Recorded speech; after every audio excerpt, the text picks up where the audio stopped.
So as I do the demo, you can keep this in mind if you don't want to do the frisket, because the demo I'm going to do for today's wildflower meadow is a different approach. Um, but you're also welcome to try this more looser kind of abstracty wet approach if you want to, okay? Um, so I'm going to show, I've got a few clips of the process. I haven't completed the painting because to answer your question, Chloe, like how this has been affecting me and my own personal art is I'm so busy with, because like in class, I get to paint with you guys, you know, it's a lot, it's studio time and I have a chance to paint. But now with the Zoom classes, it's all lecture, even though they're shortened periods, it's all lecture. And then by the time I'm done here, like, you know, I need to go walk on the beach or something. Um, and then like tomorrow morning I have to do, we're doing all this equity training, you know, on Zoom. So there's all this extra stuff with teaching online that has kind of interfered with my painting time. So I'm running a little behind. But I'm kind of excited to have given myself permission to, from time to time, share other artists' YouTube videos to kind of help fill in. And like, so for next week's project, it's going to be Alice Keck Park, because believe it or not, when I created the syllabus for this session, I was certain that by now we would be able to come together and paint in Alice Keck Park, but that's obviously not happening. So next week I'll finish up my meadow demos for you guys, and then I'll probably find some kind of water reflection you know, YouTube video to share, because I was thinking of that pond at Alice Keck Park. And then today I also have another YouTube video to share with you, a different Japanese artist doing cloud painting, which I thought was really good. It's very wet, really wet on wet. So that's kind of how I'm handling it. I'm taking a little bit of pressure off myself and just realizing that it's okay if I, like, just like it's okay for you guys not to keep up with all the assignments, I'm going to give myself the same permission. So that's kind of where I'm at, but I won't neglect my lessons with you guys. I'll still come up with something to teach you and share with you every week. Okay, so I'll go ahead and we'll start with this meadow painting. I love the video you showed last week with the Japanese artist. He was such a sweet man and Yeah, very informative. So, you know, those are great. yeah, exactly. And it's really good for you guys to learn from a lot of different artists because they all have different things to share. And the Japanese are really good with the watercolor. They're steeped in that tradition with the Asian, you know, brush painting. Um, so it's really good to learn from them. So what I did for this wildflower meadow painting was I have a drawing of detailed wildflowers in the foreground, and I'm going to mask them off using the frisket. So this is an invitation for you guys to try the frisket. If you haven't yet, or even if you have, you might want to try this as a different approach. And I'm kind of showing you here, it comes in different forms. This little bottle I have has a needle on the end of it, and it's meant for drawing. And you'll see in a couple minutes that I do draw with it, but it's kind of tricky, and I found it more helpful for these daisies and for the other flower shapes to actually squeeze some on. I'm squeezing it in there. And then I'm using a small brush to kind of fill in the space. Um, And you want to be sure to, apply, don't make it too thin or it won't mask off the paper. What this does is it preserves the white paper so that you can do washes on top of it. And then you're going to remove it and you'll have the crisp white paper so you can paint the hard edged shapes on top of the background. So, and also, I'm using kind of a cheap brush here. So I'm drawing the stems down with the brush, but they're actually kind of thick. The stems I did with the brush are kind of thick. They are thinner with the bottle, which I'll show in a second here. Are you just doing the white flowers? White I'm daisies? going to do all the flowers in the foreground. I'm doing the white daisies on top and the poppies and those little purple ones, even though the purple ones are kind of out of focus in the photo. Here, I just want to show you here, I'm going to draw the stem up. So it's just hard. I find it hard to draw with this thing. It gets wiggly and it's hard to control the flow of it sometimes. But anyways, this is what I did and I did the white daisies, the red poppies, only the red poppies in the foreground. These ones in the midground and the distance I didn't, just the crisp shaped ones, so not that many.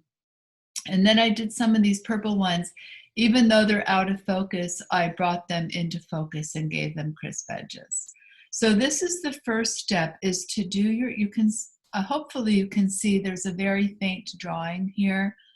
But first you draw in your flowers and then you paint the frisket on, and that's available at Art Essentials. And then you want to let it dry thoroughly before you paint on top of it. At least I would say like even an hour or two at the minimum. I actually left mine overnight. Why is it speeded up? Oh, what happened? That was after you had coffee.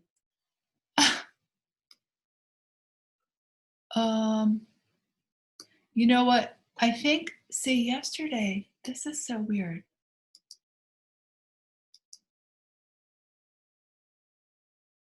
Okay, now it's going to work, I think. Okay.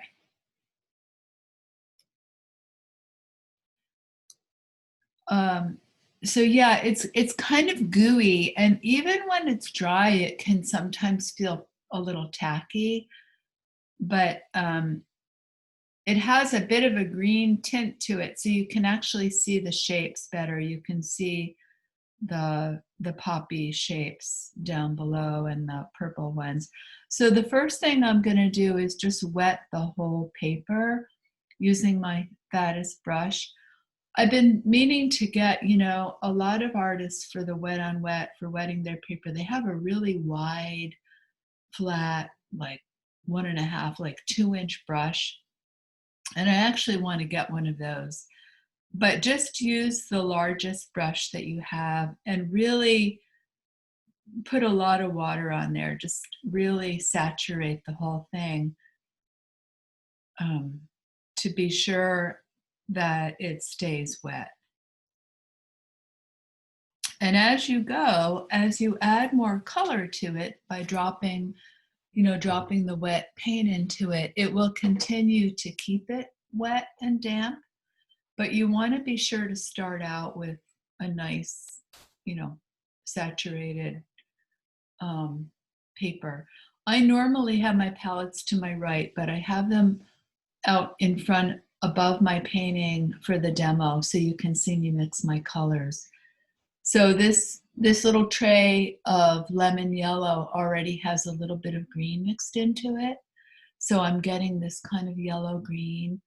And this is a kind of a mid-large round brush that I'm dropping the color in. Super loose, super general.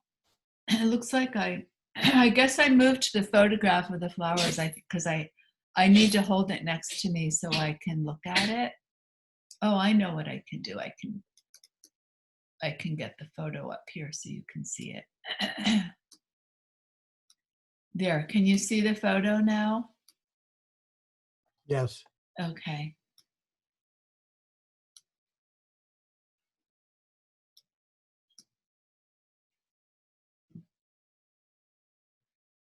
So I'm just making my rounds with this one color, you know.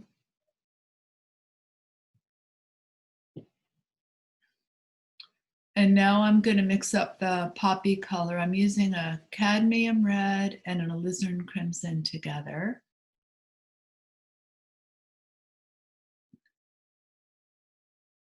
Getting it nice and wet. I don't want it to be too dark. I'm testing my color. I don't want to get too dark right off the bat. I kind of start with lighter washy colors and darken it and saturate it more as I go. But right now I'm kind of just trying to get that diffused layer in the very distant background. Last night I had a dream about this painting. Actually, I was walking in this space and I was carrying Eldon and we came across a bobcat and he went to pet it and I was like, no, you don't pet the bobcat, just wave to it. And he waves like this. And so he was doing this to the bobcat. He's like, but it was a really beautiful dream because we were entering this really light, it was like coming out of the dark forest into this light filled open meadow. And then I had all these dreams about, I dreamed I'm telling you guys my dreams, I don't know why, but I dreamed I was entering an art show and they had selected 4 of my pieces. One was a painting of foxgloves, and the other was a painting I did on Maui called Foxy Field. And then I realized, oh, fox medicine and bobcat medicine is coming into my dream from this painting. And foxes live kind of on the border between the forest and the meadows. So anyway, you can see there's some wet puddled area in that upper left where the color is settling in. So I'm just going to grab it out with my brush and spread it around. So I have these areas of general color, but I don't want them to be too blotchy. So I'm taking my brush and kind of going around the edges to kind of blend the colors a little more and make the edges super soft. And by the way, that yellow-orange color is the gamboge. And now I'm mixing up a different green, a darker green with the blue and the gamboge. It's not so lemony.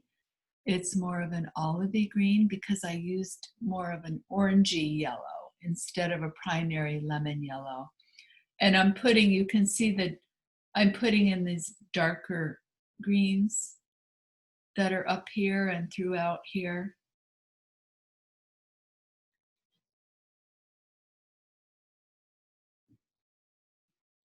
And just kind of weaving it through, you know, dropping it in. And you can see I go back, I mix another batch of the color there. I grabbed more blue and more yellow. And my strokes down at the bottom are more stem-like because it's got a different texture. It's at the base of the grasses where they're stemming up from the earth. So I'm using different strokes for that. And it's had a few minutes to dry down there at the bottom. So,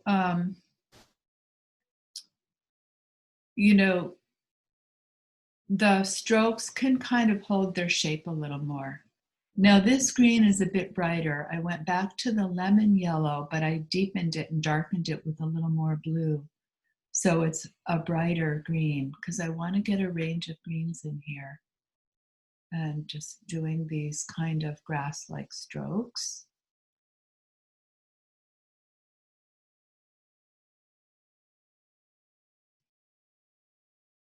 And this is a smaller brush. That puddled up again, so I grabbed it with the dry brush and I'm blotting with the paper towel. I want to retain these whites back here of the daisies.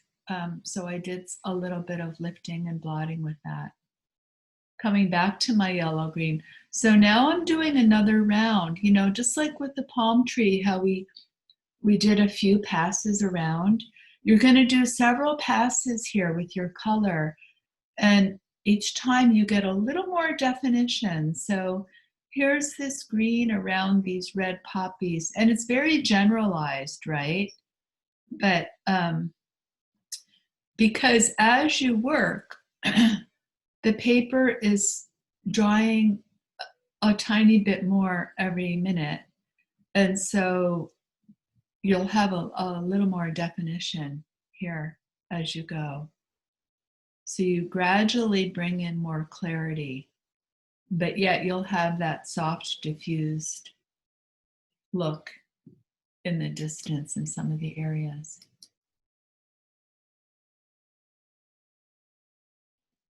There's a note from Barbara on some Zoom instructions if you guys want to.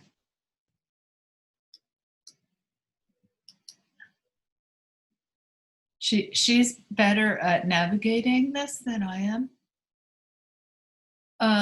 Now I'm putting in some darks down here. I mixed up, I think it's a burnt sienna and maybe a phthalo blue. It's a real, to mix up a dark brown. And I haven't sent you that color wheel yet. I still need to do that, but I will. Again, more, it's like all this computer time, it drives me crazy. So up here, you know, it's more dry. So I'm going in and again, just gradually, they're not really crystallized shapes, but they have a little more definition.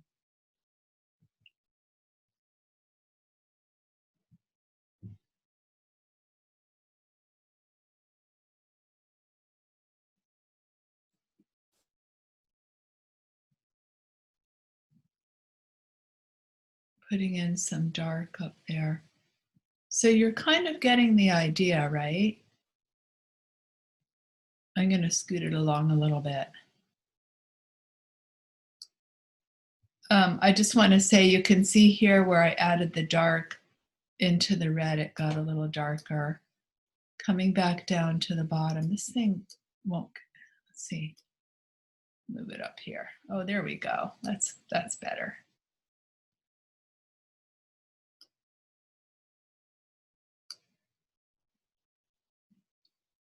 Getting more dark. So I started really light, and as I make my rounds, I go darker and darker, breaking up that red space with some darks.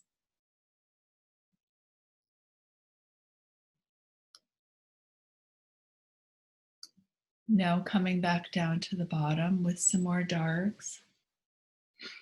And here's some yellow. So just kind of, you know, indicating these grasses down here. So it's not super picky. Like I've got this crisp detail here, and back here it's totally a different painting. And then I'll have to do a midground, which I haven't done yet. I'll do that this weekend to kind of, you know, as a bridge between this foreground detail and this real loose background. I'll have to fill that in after I do my flowers. So here I'm bringing in some darks to define those poppies a little bit more. Mixing up more brown. I tested my color there because I want to get some of these really dark darks in the bottom. And this was really fun because I just let the brush fly, and you know, you can be kind of carefree with this style of painting, and so it can be really fun. It's kind of like you're conducting a symphony and you're just like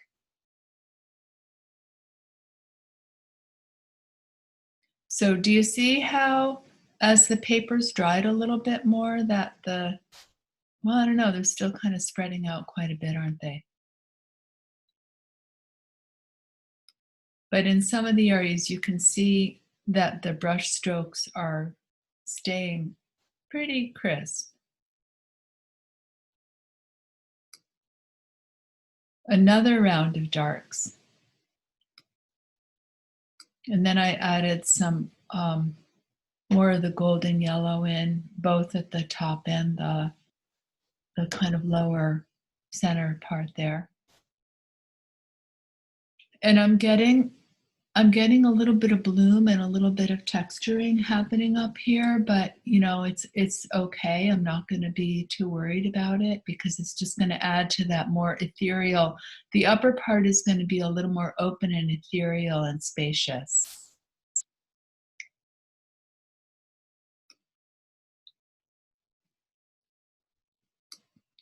When you, depending on the photo that you choose, your background actually might be darker. It might not get more light and airy. It might actually get darker. So just, you know, stay true to the photograph. I mean, I'm really generalizing all of it, but I'm staying pretty true to the, you know, the whole feel of it. Now the strokes are starting to retain a little bit more of that grass stemmy like, and you can see how loose and I'm just like letting the brush fly, you know, and it's just like free and I fluid. love how you captured that diffuse background, like the picture. You totally nailed that. Well, you know, and I let it do its thing. You know, I can't claim that much credit for it because it's really just the watercolor doing its thing. But yeah, and I was like wondering if it was going to work or not, but I think it kind of did. What size brush are you using now? This I'm down to my 8. So I started with a bigger brush and then I went down to my 8. I decided that these poppies were too pink and not orange enough. So I'm just putting a little bit of yellow on top of them.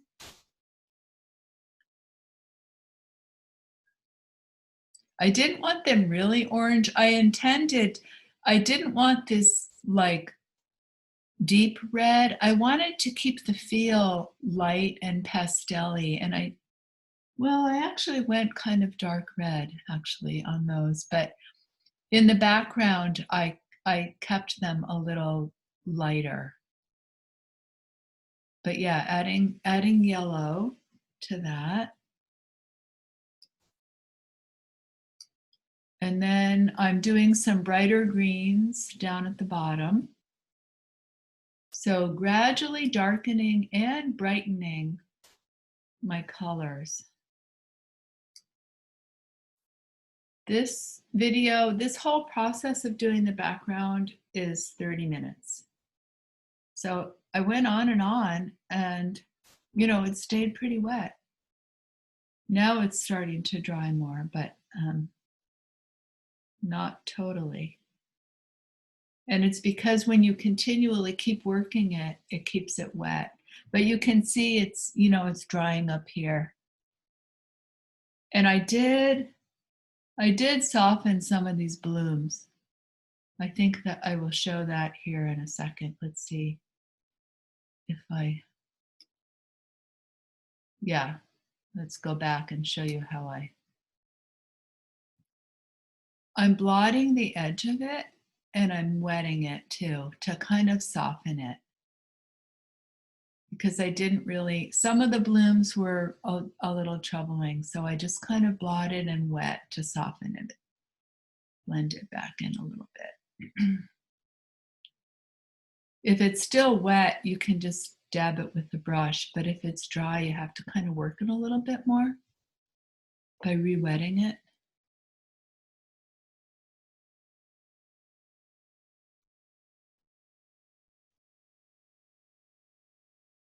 Got rid of that bloom, kind of.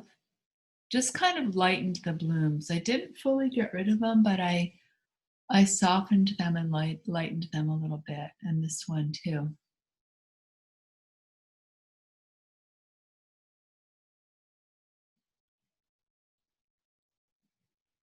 amazingly, considering how much I worked this, it stayed fresh and didn't end up looking overworked, which, you know, it's easy to do that.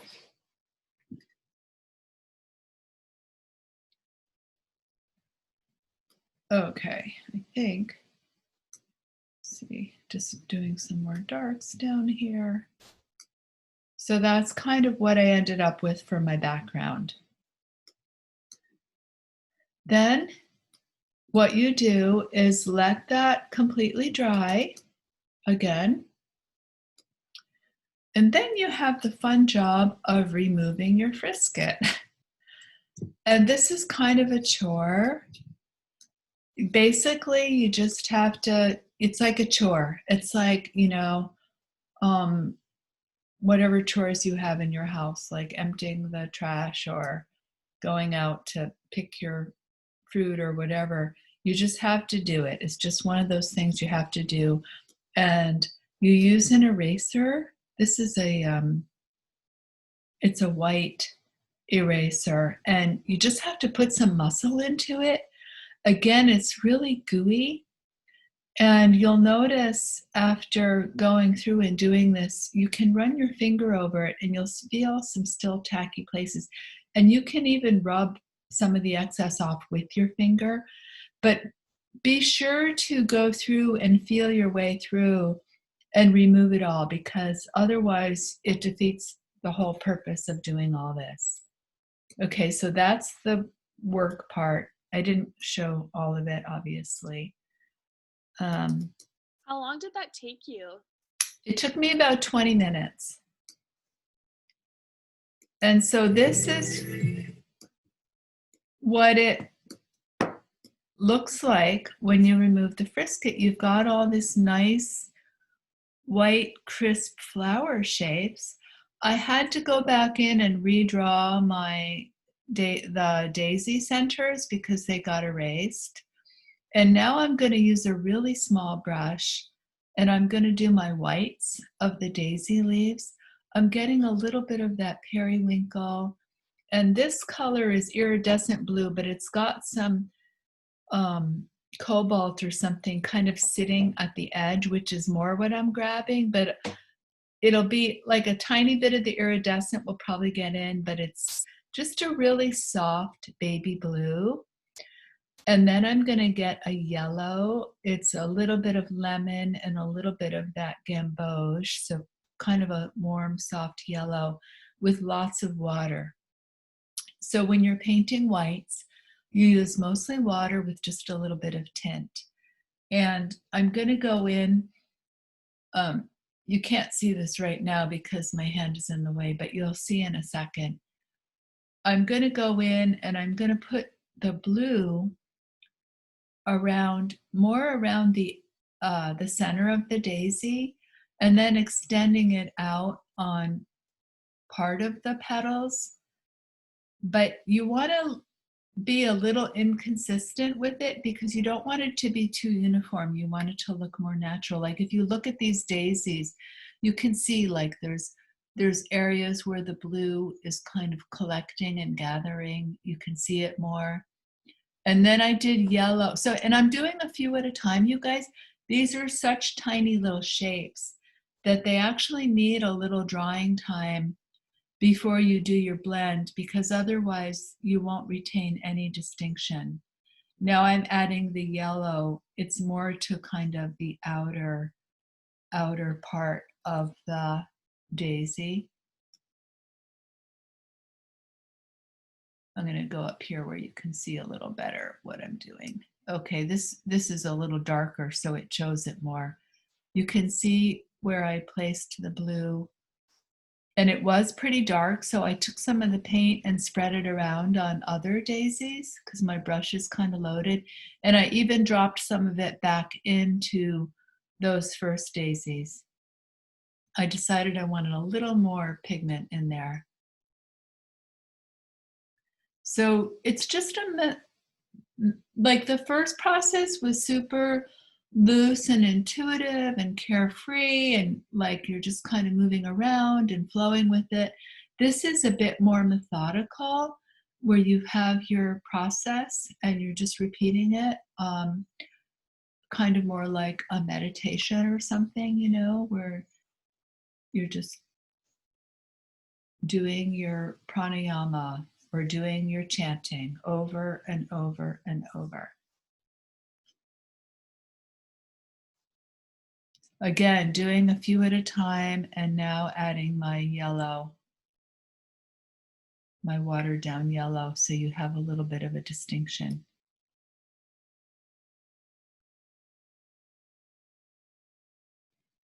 And I just kept working my way through. I'm going to speed this up. Some of these are the backs of the flowers.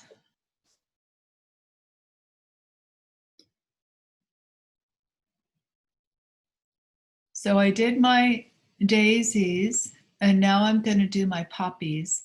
So I take those same two colors, the cadmium, the alizarin crimson, and I add a little bit of the gamboge, because remember I had to add some yellow to these to get the right shade. But now it's much more saturated color because it's in the foreground. I want it to be brighter. So I'm going to put in my red.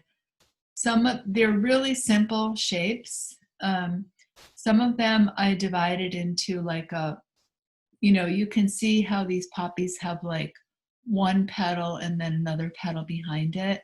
So some of these I divided into a couple petals, putting the darker at the base, and again doing a few at a time. And now I'm getting more of the gamboge to make it a little lighter along the upper edge, because you want to, even if you're doing a little tiny shape like the daisies or this little tiny poppy petal, it makes it more interesting if you can depict the nuance within that petal by using a blend. So I'm doing a blend even though it's this tiny little shape. Making that extra effort is what is going to make your painting stand out from the mundane paintings that everyone else is doing. And since my brush is already loaded up with the yellow, I'm starting with that and then dipping into the darker red as I go down. You can see that blend, right? It's subtle. It's really subtle, but it's there.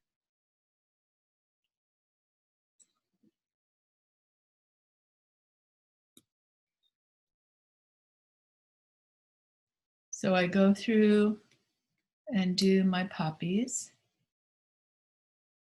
And then one more. I'm trying to figure out what are the poppies and what are the, I realized that I forgot a daisy. So I'm coming up to do this daisy. This daisy I had to wait on since it's touching this one. I wanted this one to dry first so I can keep the distinction between the two.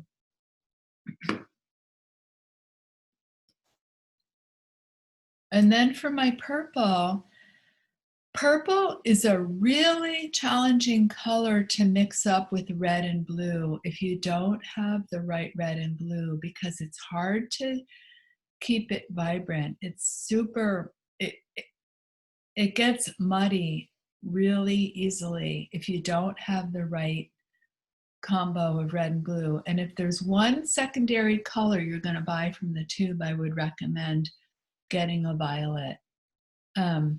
So I used phthalo blue, which is kind of a processed blue. It's a primary blue.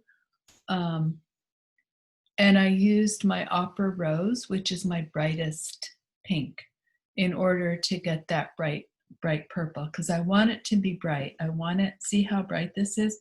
And if you notice this, it's more blue and darker on the bottom, and then it has more of the pinky lavender on top. So I laid in, and I'm just generalizing these flower shapes. They're so out of focus, I,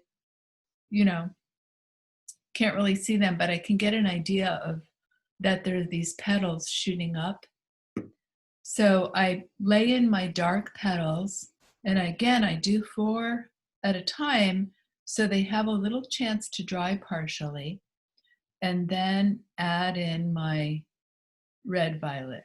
Is that the end of the video? No, it stopped.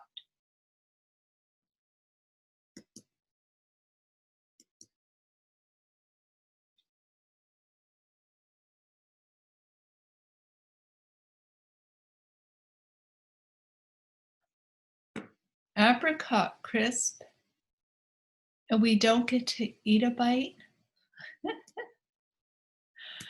That's cool, Barbara. Where'd you get the apricots? I have a delivery from this organic farm, one of those deliveries, and you can Cool. go in and change everything you want. You know, like it seems to always come with kale and What farm are you with? it's called Farm Fresh to You, I think it's Oh called. yeah, I've heard of that. That's great. So I just, you know, each time I say what I want, like Nice. kale and little baby potatoes and apricots and stuff. So I had all those sitting there in a bowl, and I thought, I better throw it in there and add some granola and almonds and brown sugar and goodies and cinnamon. And so it Yummy. smells so good. I wish I could share it with you guys. Oh, I bet it's so tasty. Someday when we do the class it's a good again. morning for that fresh out of the oven, still warm too, isn't it? Yummy. Sounds delicious. Comfort food. Yeah. Okay, so that's my painting in of the flowers. And then I just have one other quick one to show you of doing the centers of the daisies.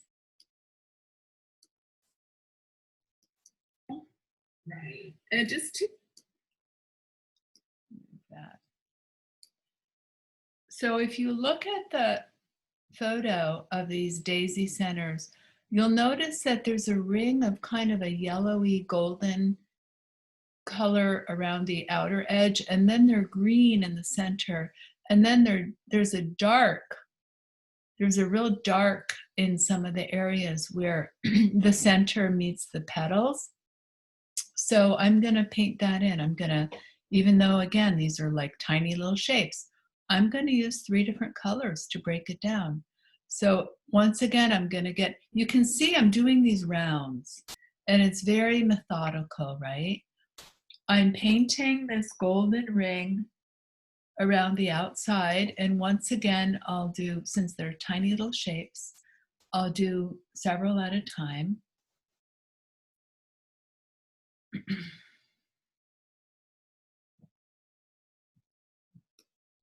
going to do 4.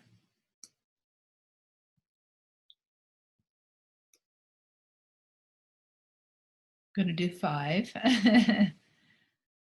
5 at a time. And then clean out my brush,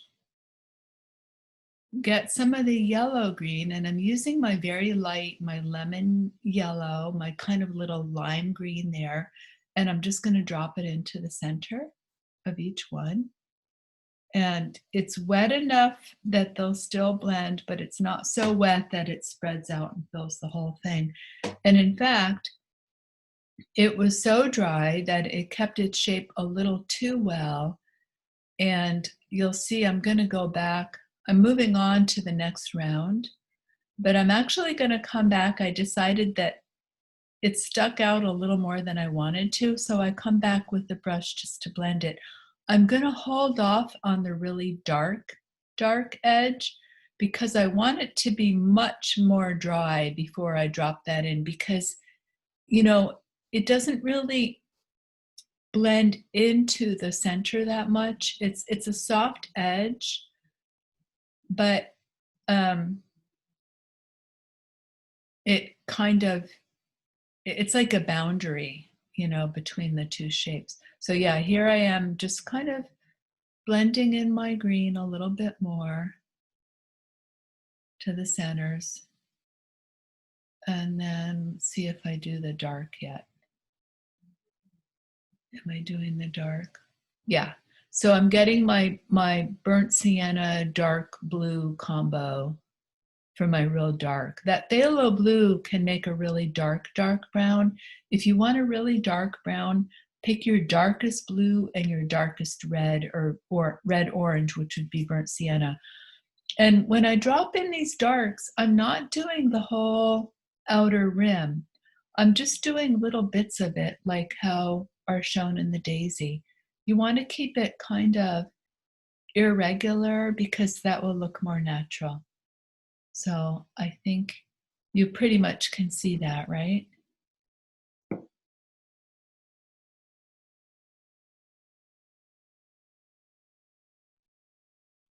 And so for this part, I didn't go through and do all the daisies. I did 1, 2, 3, 5, 6. I did 7 of them and then did my dark. So I did 4 before I added the green, but I did 7 before I added the dark ring. And you can see how, do you see how just doing this little bit of extra color and detail work, how it really makes them just pop so much more than if you just did a solid yellow there, right? Okay. Yeah, that's beautiful, Carissa. Thank It you. really, the extra little detail really makes it show up Yeah. naturally.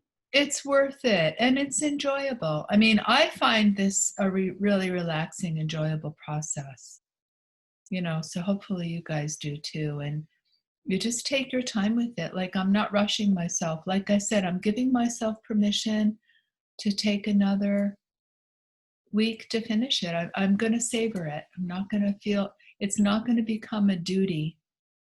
So that's as far as, let's take it to the end. So that's as far as I got this week.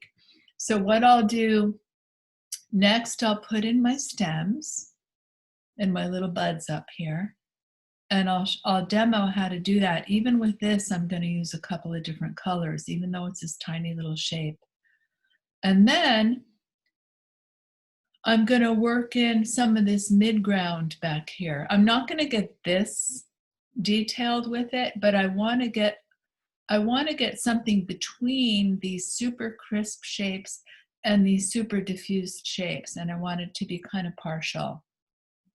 So that will be my mid-ground, and I'll actually do that part, like if I have a poppy shape behind this stem, I'll paint around it. I'll do half of it over here and then half of it over here.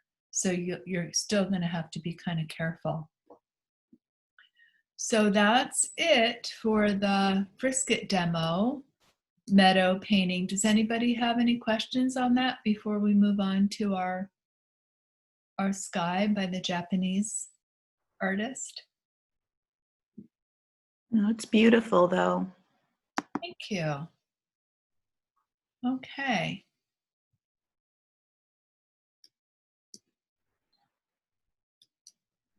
So let's get this going.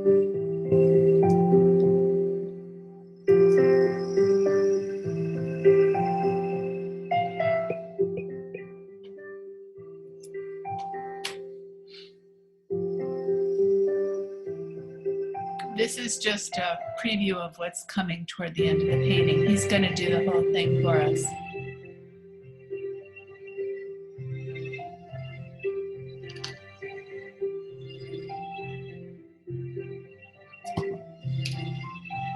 So he's working on a block. It's like an arches block. And he doesn't have to worry about taping it down. And he's going to loosely sketch in the cloud shape so he can keep track of that and not get lost.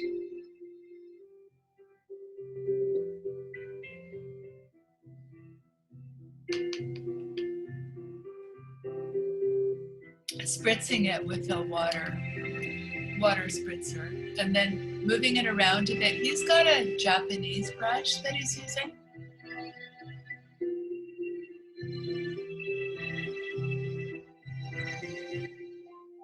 And I don't know I'm not really sure what that is. I wonder if that was frisket. I don't know what that was. I kind of missed that. This is actually, he's doing some like, these are going to be sprays of light coming through. So he's doing a warm color and a cool color, very subtle. Starting at the top and dropping in his darks and spritzing it as he goes.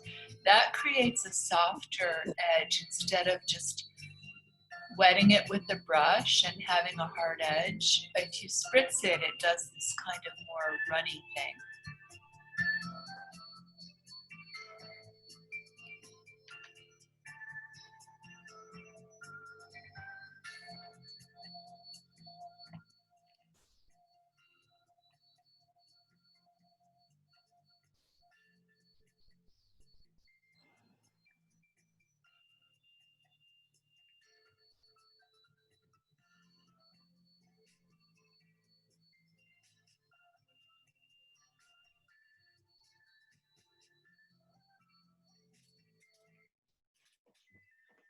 This was our daily walk. We have to before we skip the tried ad, Joyride sorry. Hearts.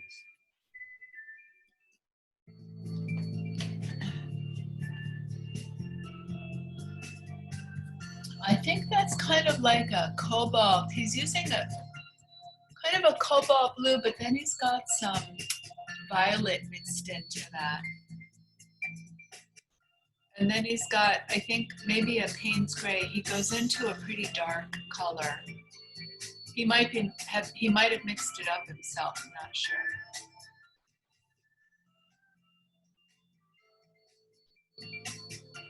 You can see how he's moving the dark into the outer edge of that cloud that he's got drawn in. But notice the range of different blues.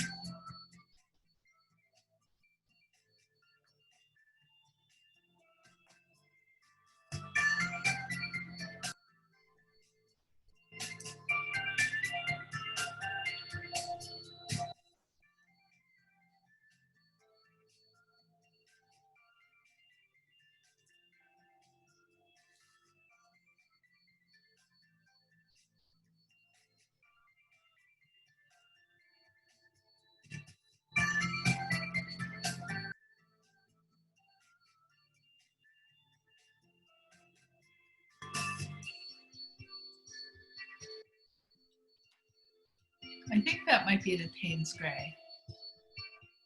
And he's using a smaller brush for that area. That's pretty saturated paint. That's, you know, he's got a lot of pigment on that. And he uses his spritzer quite a bit.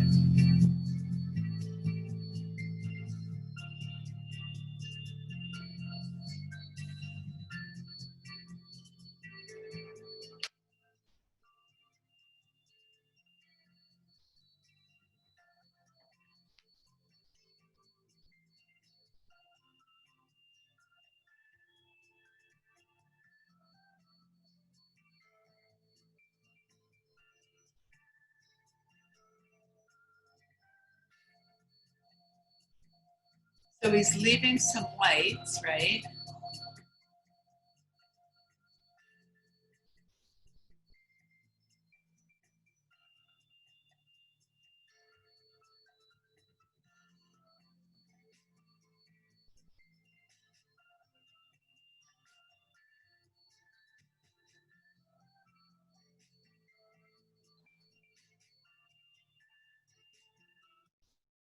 I want you to notice his bucket of, he's got Absolutely, actually that's the bottom line. And a little cup. See all the color he's got down here? I think he mixed up his own because it looks like I see kind of like the color I was using, like a deep blue and a burnt sienna here.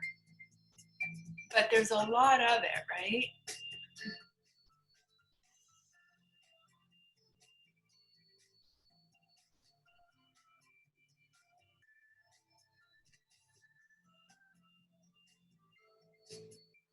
The key to working wet on wet like this and getting the drama is to make sure you have enough paint mixed up. You really need to use a lot of paint for this.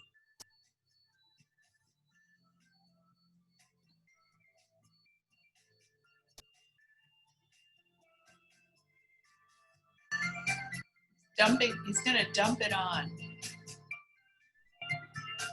See all that? Just dump it right on there.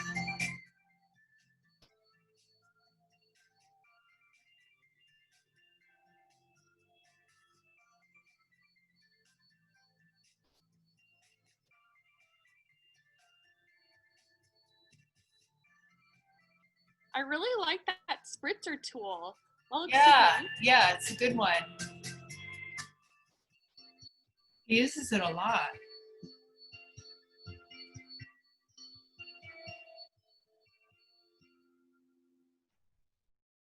He's really trying to get the dark to run down to the side there.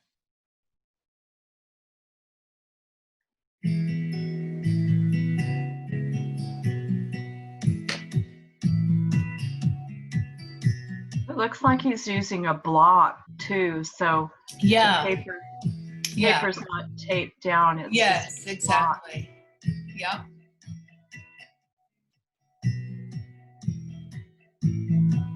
No, see, the paper is a little more dry, so he's going to go in. You can see the clouds have a light edge, a medium area, and then the dark in the center. This is similar to the meadow background in a way.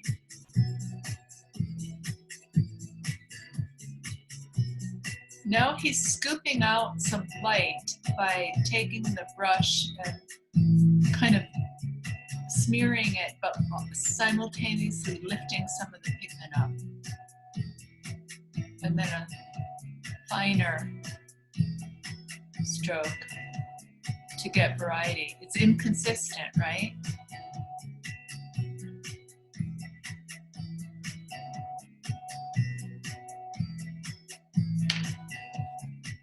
Is he blow drying it as well? What, Chloe? Was he blow drying it? Yeah, he whipped a blow dryer out to speed the drying time up there for a second. Got That's it. also a nice tool to have.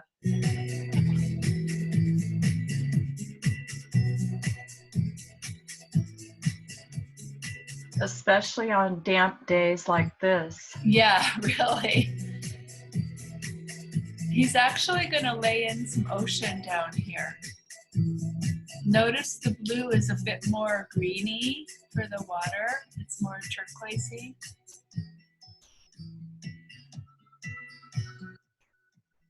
And you know, when we get to the finished one, there was actually a really crisp horizon line that he doesn't show, I don't think, in this video. Look at that. That's some heavy duty dark pigment there.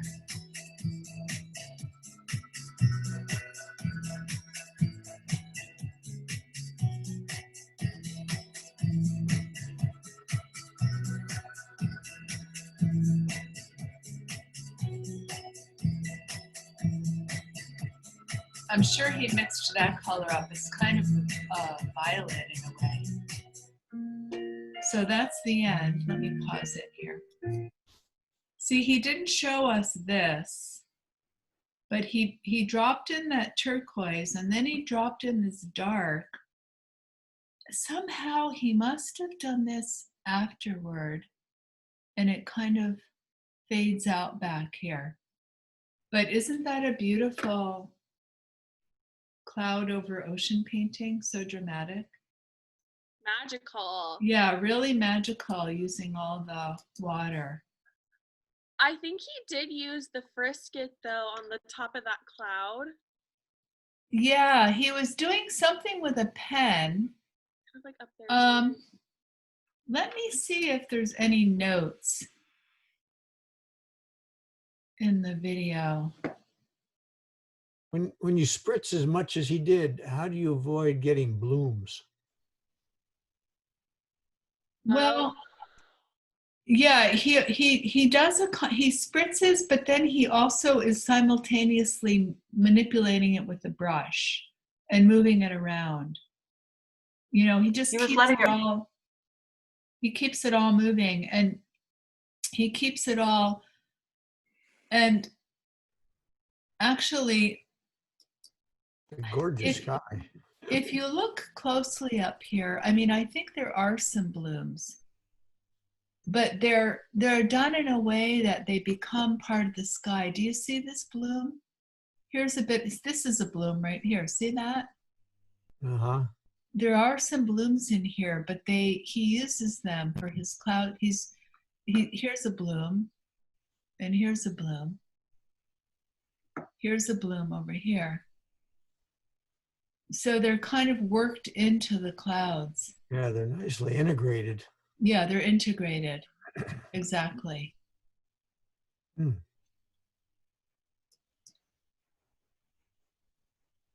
Yeah, it's fascinating how he didn't have some of the paint run back into those white areas. So I guess he kept the frisket on there for a while. Yeah, I don't know if that was frisket or not. It was hard to say. And, you know, it's all in Japanese. So, but isn't he another fabulous Japanese painter? They really have it down with the watercolor, don't they? Mm. Yeah, they do.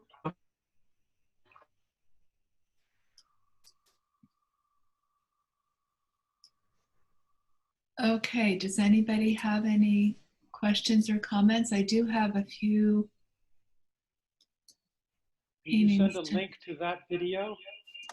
Sure, I will. Thank you. I'll send you that with the color wheel. Where's a good place to get a little spritzer bottle? I got one at the dollar store. Mine is a little different. It's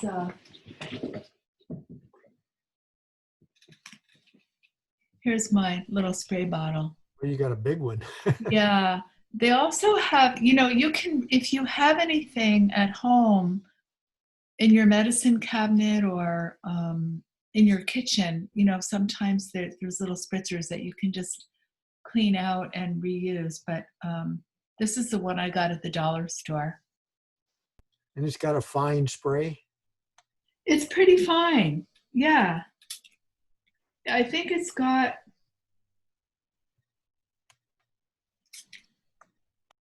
well, let me see. Oh yeah, it's adjustable. You can make it pretty fine.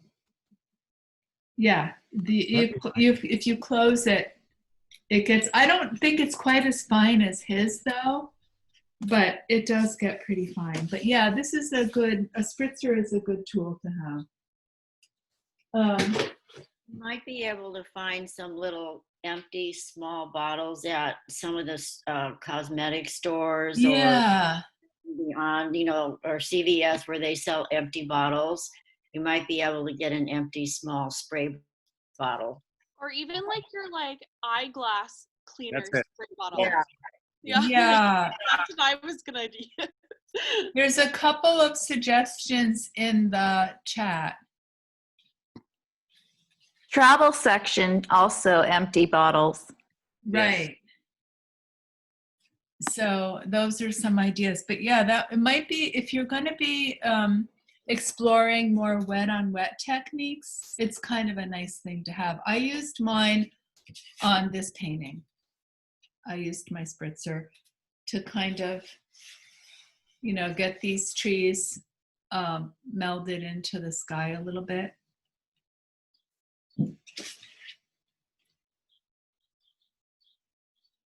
And then Barbara uses it to re-wet her palette paints. So, okay, any other questions or comments on either one of those painting demos? By the way, I read Japanese and there's nothing on that YouTube channel that talks about techniques or anything. Okay. So where you could buy his works. Oh, okay. He's got his Thank you. wife, Yoko, who also apparently does watercolor. Thank you, Alberto. That's Good pretty man cool to have that you around, can- Alberto. What, Dennis? I said Alberto's a good person to have around. Yeah, you'll have to, yes, especially as we watch more. I don't know, I think these Japanese artists, I think those are the ones I'm going to be going to. I think they're much more sophisticated than a lot of the American watercolor. I mean, I've looked at a couple and I'm like, oh gosh, I mean, this is like, But I think just like everybody knows, the Japanese and the Chinese have a long history of using brushes, different brushes for yes, calligraphy and paintings. And yes. but the use of spritzers and then like tilting the board, the palette, I think that's probably a whole new level. Yeah, I mean, he is steeped in the tradition, but you know, clearly, and you know, he clearly is very experienced with watercolor. He knows what's going to happen when he tilts that board. He knows what's going to happen when he spritzes, you know, at just the right moment. So a lot of this, you guys, just comes down to experience. You just have to practice, practice, practice, and do it, and try new things, and get your hands in it, you know, play around. So the nice thing about these wet on wet ones is they're pretty quick and they're not laborious. So you can do a bunch of them and, you know, you don't have a lot of extra time invested.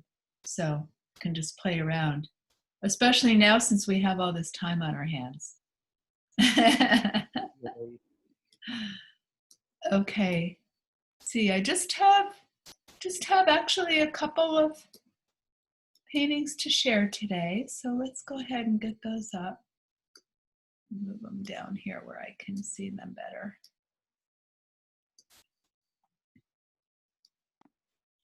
You might want to stop recording. Oh, thank you for the reminder.